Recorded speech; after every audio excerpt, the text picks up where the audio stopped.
Baik, dokter, kalau kita nih sebagai orang yang tinggal serumah gitu misalnya, bagaimana cara mewaspadai apakah orang yang tinggal sama kita itu Parkinson apa tidak gitu?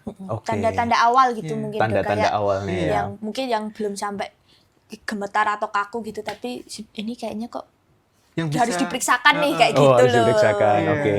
Jadi biasanya sih penyakit neurodegeneratif ini sayang tumpang tindih ya satu dengan yang lainnya ya. Nah, kalau misalkan dari Parkinson ini ya mungkin ada beberapa yang bisa menyertai, bisa nanti jadi Parkinson vaskular pada pasien-pasien dengan misalkan serangan stroke. Kemudian juga emang ada Parkinson yang idiopatik ya. Jadi memang seperti ini tadi kita proses dari degenerasinya itu. Nah, kita bahas yang sering ini ya, yang idiopatiknya tadi. Jadi kalau misalkan pada pasien-pasien dengan Parkinson ini, bisa kita waspadai misalkan mulai dari tulisannya kita lihat.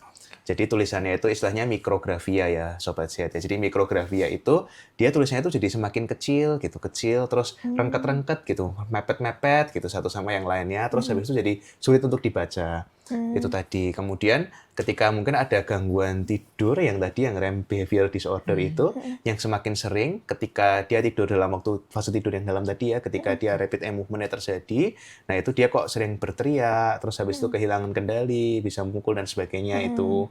Kemudian selain itu juga tadi biasanya mulai dari fasting mimiknya itu semakin berkurang, jadi dari mimik mukanya itu ekspresinya kayak nir ekspresi kayak gitu-gitu. Nah, kemudian dari kekakuan dan juga ketangkasannya. Jadi memang berjalannya akan semakin lambat. Jadi kalau istilahnya itu, kalau berjalan itu juga selain tadi turn and block itu, ada freezing gait ya. Jadi freezing itu kayak membeku pelan-pelan, itu ada istilah bahasa Prancisnya itu.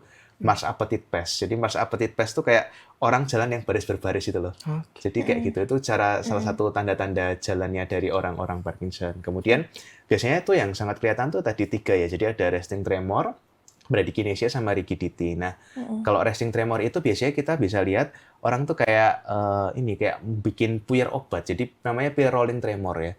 Puyer rolling tremor ya kayak ngitung duit juga sih, cuan gitu ya. Jadi ya. Jadi ini gejala gejala dari Parkinson itu salah satunya ini tadi puyer rolling tremor. Ini juga lumayan khas sekali pada pasien-pasien gitu.